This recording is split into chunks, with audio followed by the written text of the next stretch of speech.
Oh yes, hello, and welcome back, or welcome to the Yogi Roth Show. This is a bonus episode because this is also going to be appearing on Ted and Yogi's Pac-12 Adventure. So whatever you're subscribing to right now, we appreciate the support, and if you're only subscribing to one, do yourself a favor, subscribe to the other, because you can listen to more Ashley Adamson, who is a special guest today on the show from the Rose Bowl. Ashley, how are you? I'm doing great. I can't believe I'm on 2 Yogi Roth podcasts. Yeah. Well, look, you're a producer as well, and you want to take one piece of content and cut it up as many times as possible. So that's what we're doing here. Michael Molinari and Ted, they're doing some basketball thing right now. So fired up to have you in their shoes, fellas. I'm sorry to say this, but I don't know if you can do what Ashley's about to do here on this podcast. I don't know. I do have to cut you off and give you a shout out. I have loved your guys' Ted and Yogi Adventure and Michael Molinari. We need more producers and their voices on podcasts, because I thought he added an awesome perspective. But yeah, I just had to give you a compliment. Listen to that all year long. It was a go-to for me. Yeah, we had a great time. It was really fun to do. It was kind of like our production meeting that you could record. Yeah. We're going to do another one after the Rose Bowl, but this is pre-Rose Bowl. You and I here at Media Day right now, we just talked both teams, both head coaches, both starting quarterbacks. We got a team picture, all the stuff around the Rose Bowl. So I want to start with you. You grew up in Colorado. When did you first watch the Rose Bowl? Like, what's your first thought when you hear Rose Bowl? The very first memory I have of the Rose Bowl was my dad waking me up so that I wouldn't miss the start of the Rose Bowl parade. As a kid, that was like my favorite thing in the world. And my dad is a huge parade guy, and we always have given him a hard time about that growing up. Yeah, he's the best. Gary Adamson, shout out.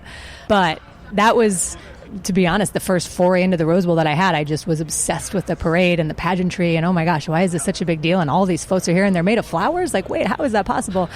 And then the game, I think you start to appreciate it as you get a little bit older, and truly being able to, the first one that I was able to go to was when we started covering them, and I started working at the Pac-12 network 7 years ago now, which is crazy. But it's, people say, and you hear like, well, is it kind of lost its luster because of the playoff, and maybe the game doesn't carry quite as much meaning as it has in the past? That's BS. When we pulled up this afternoon, or this morning I should say, to Media Day, and you just see the Rose Bowl every single time you come here, it is just special, and there's just something really incredible. You can't describe it unless you've been to the game, and I don't think it's lost anything. Yeah, I'm with you there. I talked to Chris Orr, starting linebacker, stud for Wisconsin, and we both talked to Justin Herbert, both stars of their team, and both referenced their reverence to the Rose Bowl. And I think you're right, and I think it's the only game, like, no offense to the Cactus Bowl, or I played in the Cactus Bowl. It used to be called the Insight.com Bowl, by the way.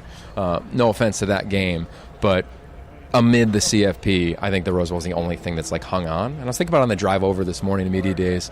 I was like, man, back in the day when there was one title game, the BCS, all the other bowl games really matter. But now there's such attention to the CFP from game one, right? Think of Oregon Auburn. We're talking about the CFP week 1 of the season, and I get it's helped the Final Four, but I think it's hurt college football. I'm curious what your thoughts are. Yeah, no, and I've talked to David Shaw about that, is that, you as a head coach of a team, you lose one game, and all of a sudden no one's talking about you, and your season's over, and who cares? And so that's the downside to it. Obviously, I think we're all fans of the playoff, and think that it's a flawed, but it's a better system certainly than what we had with the BCS. But I think that what's perfect though? What if you were the czar of college football? What would you do? I think for me, the perfect world of college football would be to have uniform scheduling.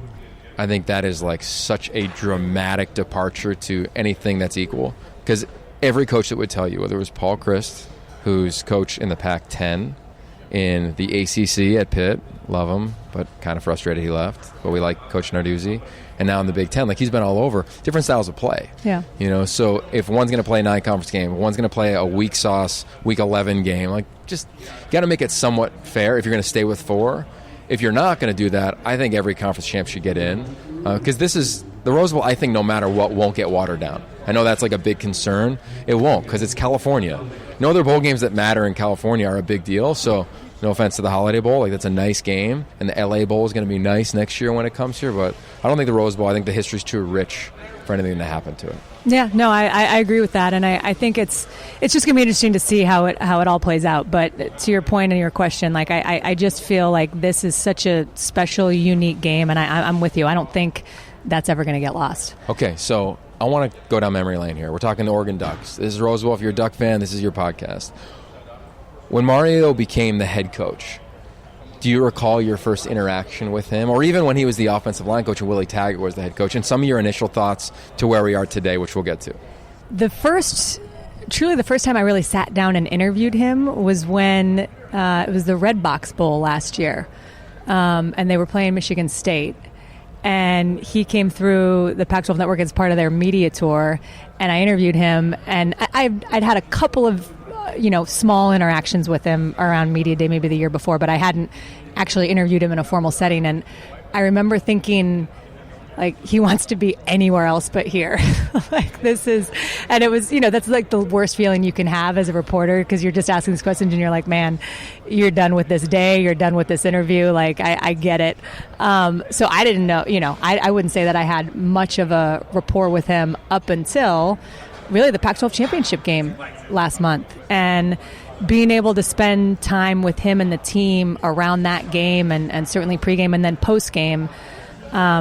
We followed him around the field and got a couple interviews with him postgame, and it was the joy that I saw from that man was honestly like nothing I've seen from a head coach. It was really special. And I remember I asked him, I said, "Is this the most fun you've had coaching in a game?" And he didn't hesitate. He said, "Yeah, hands down. This was special." He was it was like he was an 8-year-old kid, and it was just really cool. So it's been really neat to see, not only him continue to evolve as a head coach at Oregon and build the program the way that he wants to build it, but I just think the persona of him, he's this, we were talking about earlier, he's this tough, what were the adjectives you used when I asked you what you thought about Mario Cristobal?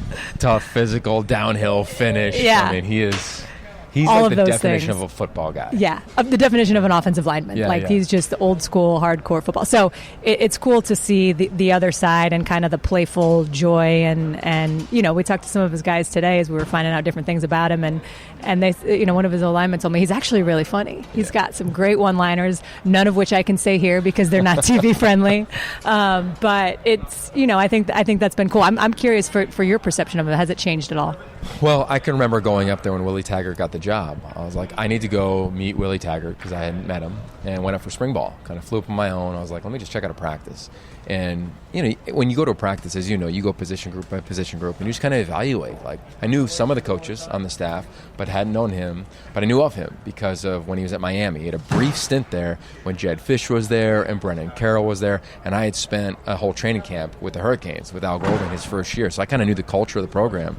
So you heard about this guy and how intense he was, but the talent and the way that his mind worked. Hey, Mike, come on over. So I always knew he was special, but I never knew if he was going to be as special as the guy we're talking to. Mike Hall, welcome to the podcast, man. This is called, we booked this one through your PR agent. By that, I mean we just flagged you down. You're probably going to miss the shuttle. We apologize for that, but there'll be another one in like another hour or so. I'm a fatty boom batty. I could use the walk to Glendale. That's fine.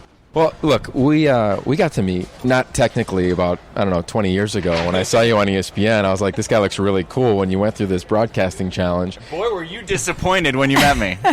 Not true. And then you came over a couple years ago to my house after a Rose Bowl. Now here we are again. Actually, you have worked together. You're back in L.A. You haven't moved here yet, but I'm curious your thoughts on coming back to the Rose Bowl. Well, first off, I love that was 4 or 5 years ago. You're still not mad at the things I stole from your house. Like that says a lot about your character.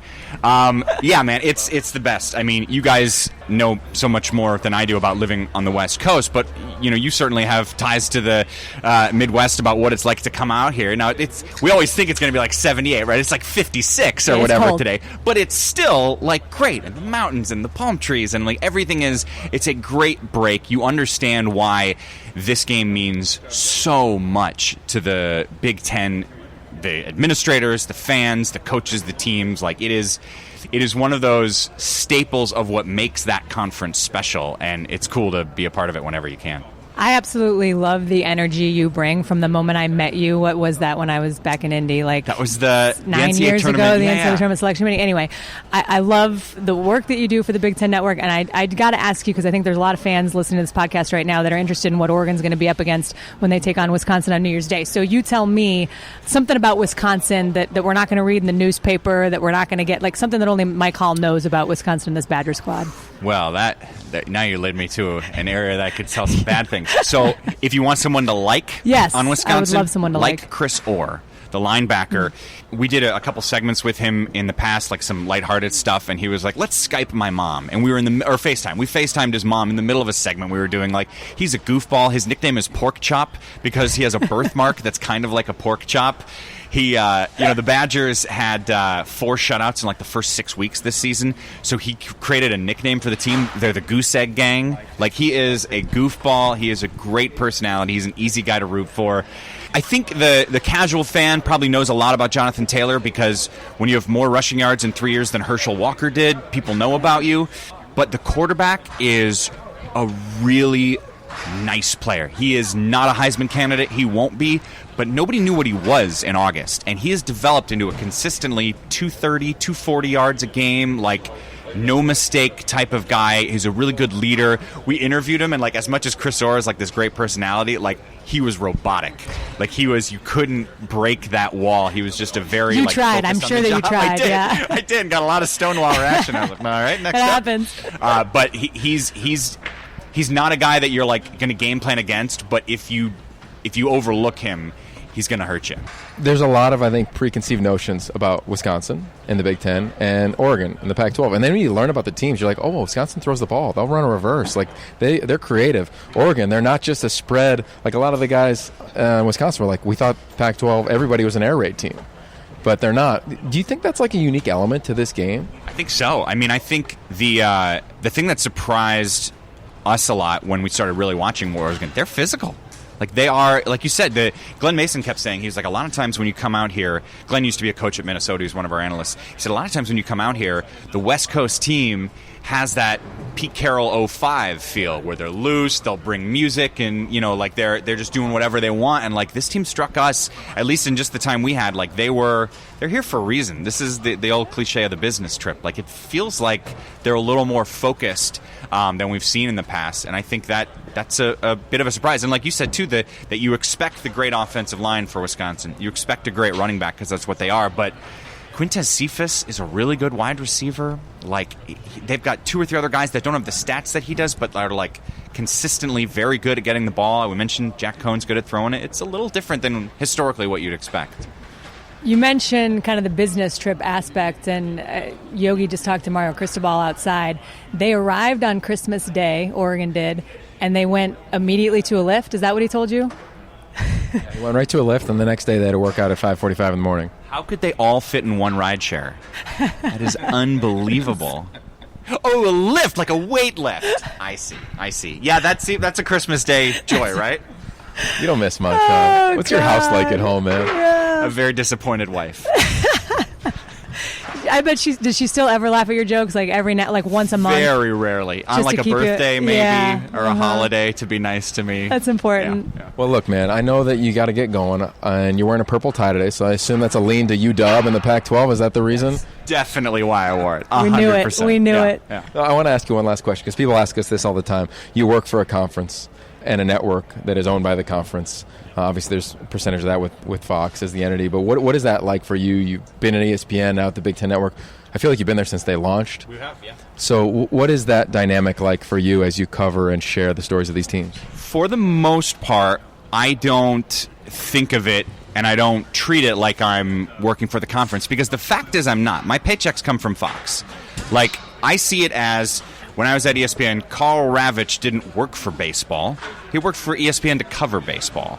And I see that as I work for Fox to cover the Big Ten Network. There have been times when we have covered an angle that is not the way we would have covered it at ESPN, and the journalist in me gets frustrated because I'd rather just 100% do what is the story and treat it as honestly. But I'm telling you, in the 13 years I've been there, 2 or 3 times has there been an issue where it's been like, you know what, let's think about how we phrase it. And it has never been don't cover it. It's just been let's think about how we phrase it. And I actually think that's okay. I think that's responsible. Like, you know, you do need to know where you are. And if you're in Topeka, Kansas, and you're covering the local, you know, Kansas State football team, like, you're going to treat that differently than if you're at ESPN. You're going to treat that differently than if you're wherever else. And so part of knowing how to do your job well is to know your audience and to know your bosses. And it really has been less than I think people think in terms of anything close to a censoring. At least for me at the Big Ten Network, there's never been a censoring.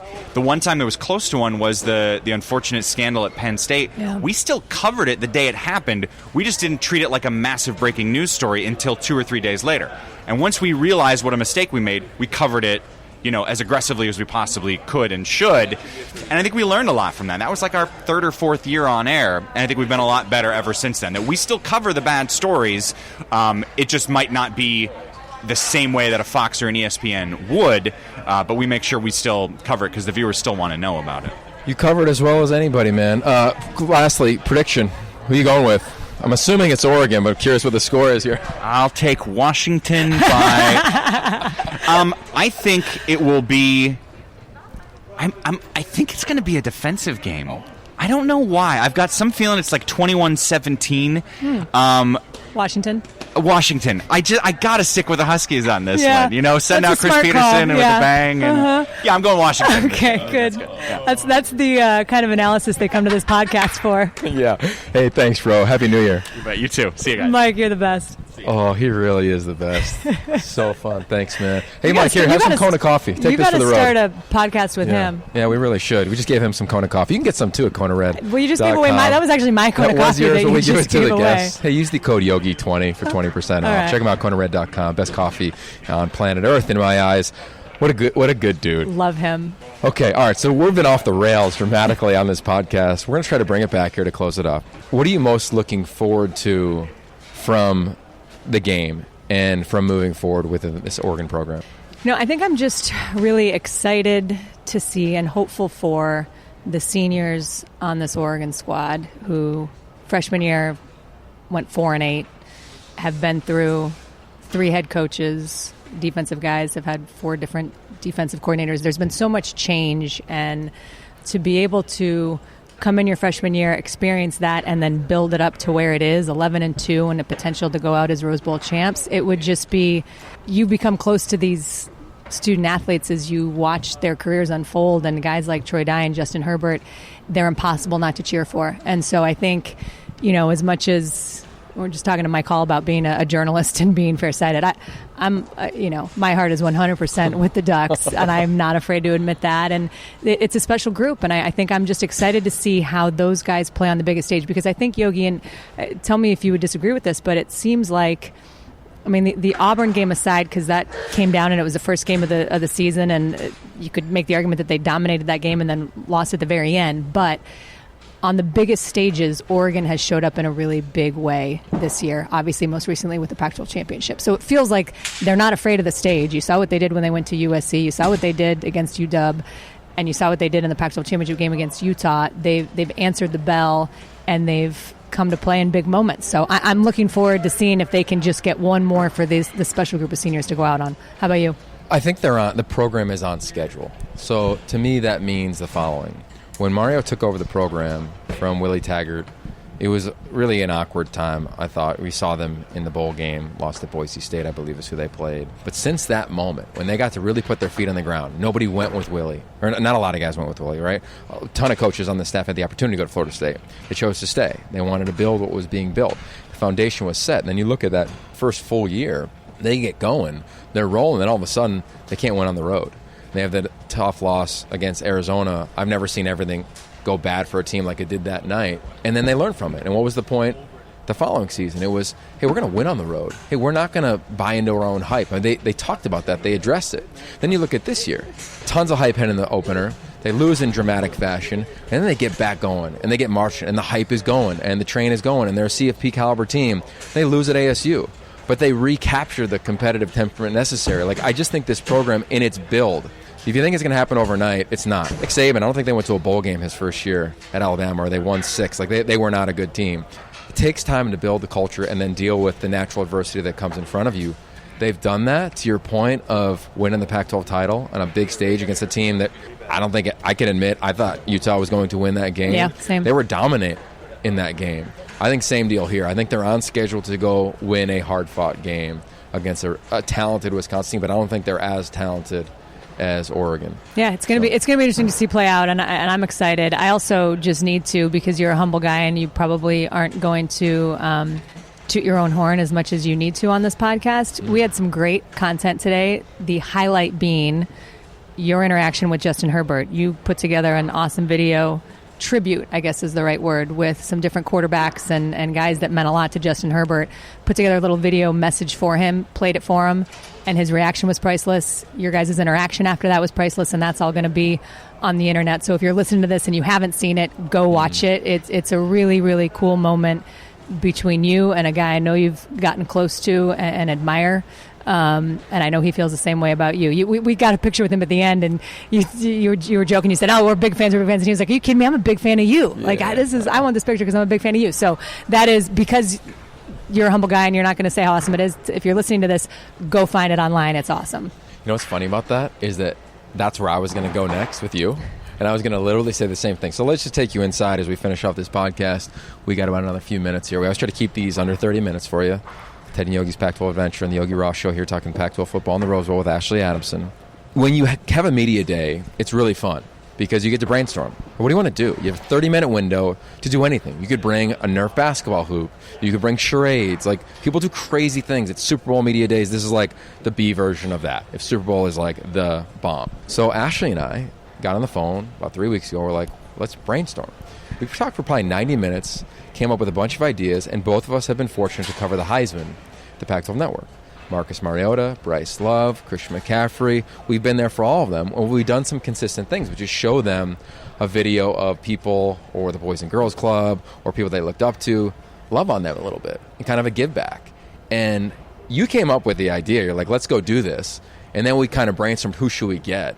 And then you called Mark Herbert, right? And asked Justin's him dad, who he looks up to. And we got Matt Leinart, Joey Harrington. Joey Harrington, by the way, came in about 11 p.m. last night. Yeah.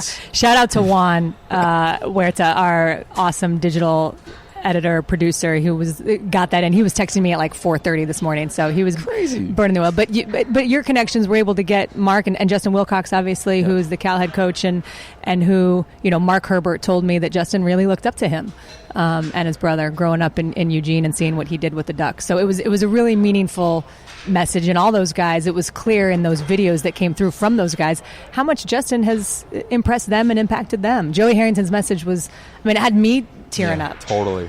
So it was just really special, and I think, and the one thing that I said to you, and I'll tell your listeners, there are very few opportunities that you get in this profession that are meaningful to the student athlete. You get a ton of opportunities to do, to tell meaningful stories to the fans and tell meaningful stories to, other people watching.